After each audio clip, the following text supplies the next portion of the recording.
Ration card से नहीं मिलेंगे अब गेहूं, घर से मिलेंगे अब गेहूं। आपको इन सभी प्रश्नों का जवाब चाहिए तो वीडियो पूरा देखें। नमस्कार साथियों, हेम्पू चैनल में आप सभी लोगों का स्वागत है। जैसा कि आप सभी लोग जानते हैं कि मार्च, अप्रैल और मई 2022 के अंदर खाद्य सुरक्षा के फॉर्म राज्य सरकार के द्वारा ऑनलाइन करवाए गए थे, जिनका निस्तारण अक्टूबर के बाद में प्रारंभ हो गया, जिनमें से कुछ फॉर्म आज दिनांक तक रिजेक्ट हो चुके हैं और कुछ फॉर्म एक्सेप्ट हो चुके हैं और कुछ फॉर्म अभी भी ई मित्रा लेवल पर ही पेंडिंग बता रहे हैं। तो जो फॉर्म एक्सेप्ट हुए हैं अभी तक भी उनके गेहूं शुरू नहीं हुए हैं, तथा जो कुछ फॉर्म अभी भी ई मित्रा लेवल पर पेंडिंग बता रहे हैं, ना वो लेवल फर्स्ट पे आए, ना लेवल सेकंड पे आए, ना लेवल थर्ड पे आए, तो उनका क्या कारण है। इससे पहले मैं एक वीडियो इसके संबंध में बना चुका हूं, जिसका लिंक नीचे आपको डिस्क्रिप्शन में मिल जाएगा। आप वो वीडियो भी देख सकते हैं कि आखिर वो फॉर्म अभी भी फर्स्ट स्टेज या सेकंड स्टेज या थर्ड स्टेज पे क्यों नहीं आए। अब हम बात करते हैं कि खाद्य सुरक्षा के अंदर जितने भी नवीन नाम जोड़े गए हैं, जितने भी फॉर्म एक्सेप्ट हुए हैं, उन सभी के गेहूं अभी तक भी शुरू नहीं हुए हैं। आखिर वो क्यों नहीं हुए हैं, इसके ऊपर हम विस्तार से चर्चा करेंगे। लेकिन इससे पहले जो कहानी है वो पूरा हमें समझना पड़ेगा। अगर आप ये पूरी कहानी समझ जाओगे और इस वीडियो को अंत तक देखोगे तो आपके सारे कंसेप्ट क्लियर हो जाएंगे और आपको मालूम चल जाएगा कि अभी भी खाद्य सुरक्षा के फॉर्म जो स्वीकृत हो चुके हैं उनके गेहूं प्रारंभ क्यों नहीं हुए हैं। कहानी शुरू होती है 2017 से। 2017 से पहले खाद्य सुरक्षा में जितने भी नाम जोड़े जाते थे वो ऑफलाइन मोड में जोड़े जाते थे, लेकिन 2017 के बाद में ईपीडीएस नाम का एक सॉफ्टवेयर आया और उसके बाद में जो वो खाद्य सुरक्षा के जितने भी फॉर्म्स है उनको उपखंड कार्यालय में एक अपील के रूप में प्रस्तुत किया गया। उपखंड अधिकारी के द्वारा बीडीओ की रिपोर्ट, ग्राम विकास अधिकारी की रिपोर्ट और पटवारी की रिपोर्ट के आधार पर आदेश जारी किए कि इन इन लोगों के खाद्य सुरक्षा में नाम जोड़े जाने चाहिए और इन इन लोगों के खारिज करने चाहिए। उसके बाद जिन जिन लोगों के स्वीकृत अपील हुई और उनको ऑनलाइन किया गया तो उन लोगों के गेहूं शुरू हो गए। ईपीडीएस में उनको एनएफए से यस कर दिया गया उपखंड अधिकारी के आदेश के अनुसार। लेकिन जब उसके बाद में इस एक जो सबसे बड़ी समस्या आई वो है लोगों को, जो जैसे मान लीजिए उपखंड कार्यालय से जो बहुत दूर रहता है उसे उपखंड कार्यालय तक आने में समस्या है। उसका बहुत सारा किराया भाड़ा लग जाता था और उसे अपडेट पता ही नहीं चलता था कि उसके फॉर्म का क्या हुआ। तो और इसके अंदर थोड़ी ट्रांसपेरेंसी की भी कमी थी। इसके बाद राज्य सरकार के द्वारा 2019 के अंदर फर्स्ट टाइम ई मित्रा पर खाद्य सुरक्षा की अपीलें दे दी गई। जिस प्रकार से जाति प्रमाण पत्र हम ई मित्रा के द्वारा बनाते हैं उसी प्रकार खाद्य सुरक्षा के फॉर्म ई मित्रा पर दे दिए गए और उनको ऑनलाइन कराया गया, जिसमें फर्स्ट स्टेज बाबू की होती है, सेकंड स्टेज बीडीओ की या ईओ नगर पालिका की होती है और जो थर्ड स्टेज होती है वो उपखंड अधिकारी की होती है। उसके बाद जो वो फॉर्म होते हैं वो स्वीकृत या रिजेक्ट किए गए। जैसे ये एक सैंपल है जो आपको साइड में दिया हुआ है। इस फॉर्म को 2019 का फॉर्म है और इसे स्वीकृत किया गया है। लेकिन इस फॉर्म में आप जो मुख्य चीज देख रहे होंगे कि इस व्यक्ति का जो नाम है खाद्य सुरक्षा में इस राशन कार्ड का जोड़ दिया गया है। इसमें मुख्य जो आपको हाईलाइटेड वाली चीज दिखाई दे रही है वो है राशन कार्ड नंबर। अब हम बात करते हैं आगे की।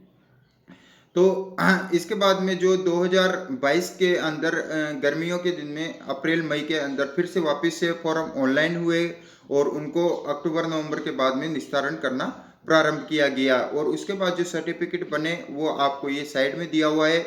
इसके अंदर आप ये देखेंगे कि ये व्यक्ति जो यहाँ का निवासी है इसके इस जन आधार संख्या को खाद्य सुरक्षा के लिए योग्य माना गया। तो जो पहले का स्वीकृत फॉर्म है और अभी का स्वीकृत फॉर्म है उन दोनों में जो मुख्य अंतर आपको दिखाई दे रहा है वो है पहले वाले जो स्वीकृत फॉर्म का जो सर्टिफिकेट बनता था उसके अंदर राशन कार्ड संख्या आती थी, यानी आपके राशन कार्ड को के गेहूं चालू कर दिए गए। लेकिन इस वाले जो सर्टिफिकेट बन रहा है इसमें जन आधार संख्या आ रही है, यानी आपके इस जन आधार संख्या के गेहूं चालू कर दिए गए हैं, ना कि राशन कार्ड संख्या के आ रहे हैं। तो आखिर ये एक ही तरह के सर्टिफिकेट में दो अलग अलग दस्तावेजों के बारे में क्यों आ रहा है, तो उसके बारे में हम चर्चा करते हैं।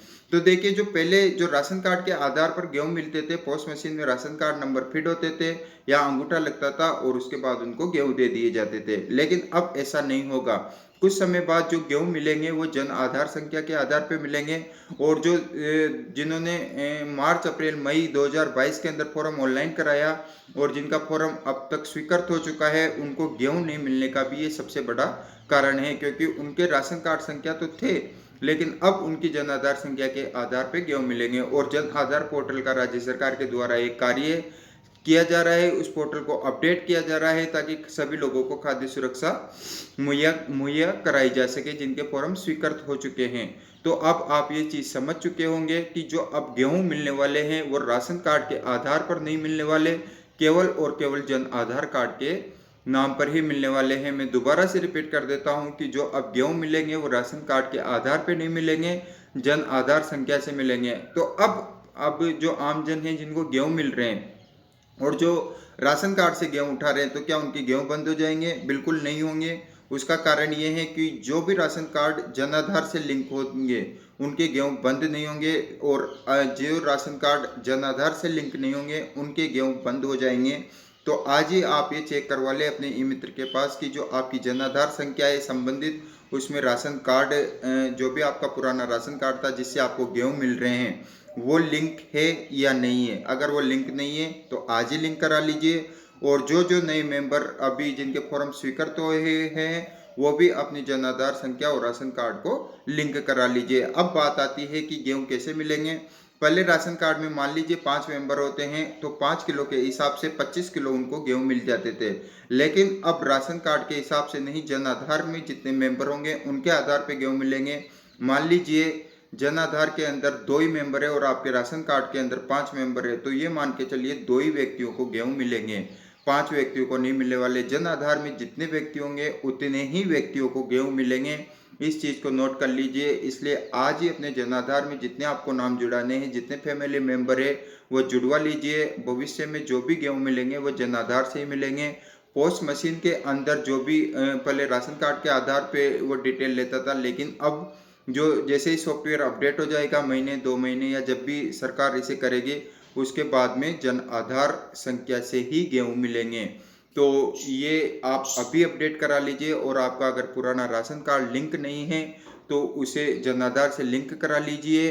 तथा साथ ही जिन लोगों के फॉर्म एक्सेप्ट हो चुके हैं वो बिल्कुल भी घबराइए मत। जैसे ही जन आधार का पोर्टल अपडेट होगा आपको जन आधार संख्या के आधार पे गेहूं मिलने लग जाएंगे। तो अगर आपको ये मेरा वीडियो अच्छा लगा हो, इसमें दी हुई जानकारी अच्छी लगी हो, तो कमेंट करें, लाइक करें और सब्सक्राइब करें और लोगों को शेयर भी करें ताकि लोगों को इसकी जानकारी मिल सके और कोई भी भाई लोग हमारा गेहूं के बिना नहीं रह सके।